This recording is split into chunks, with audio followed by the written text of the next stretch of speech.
Doctor, what do you make of it?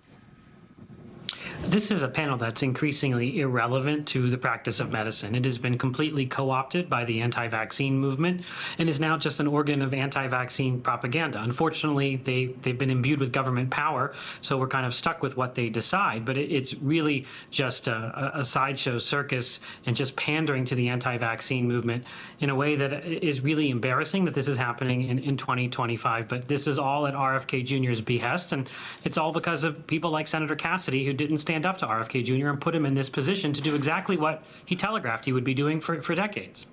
Let's take a moment to bring facts first to our viewers. So as they are debating hepatitis B shots and when children should get them, if they should still be given to newborns, doctor, help us understand the potential impacts of delaying this shot. How's this virus transmitted, and what happens if somebody is infected?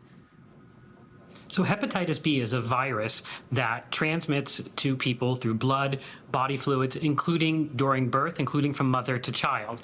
And it is a cause of liver cancer and need for liver transplantation and death, especially if you contract this virus when you are a newborn.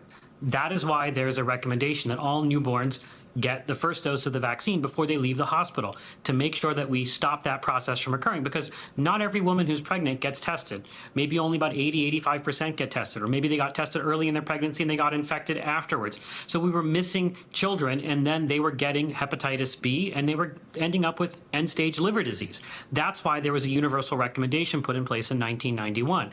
And this is a safe and effective vaccine. This is non-controversial, but it's been something that the anti-vaccine movement has created this stir over, because you're vaccinating a newborn before they leave the hospital.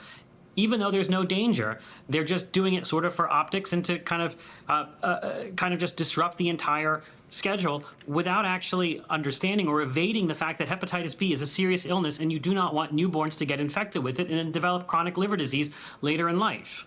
Doctor, to be clear, is there any science-backed argument for delaying this vaccine? No, all the science actually tells you that by delaying the vaccine, you actually increase the risk of hepatitis B. This is a very safe and effective vaccine. I've never really seen any major side effect from the hepatitis B vaccine in neonates or in anybody else, but delaying it is basically arbitrary, not based by evidence, and then it's going to allow more children to slide through the cracks, and then we end up with more children infected with hepatitis B who down the road have liver cancer or need a liver transplant. So this is really just a completely backwards way of thinking about this, and it's not done with any kind of respect for the scientific method or anything that really resembles reality. It is an anti-vaccine movement fever dream, as your other guest said.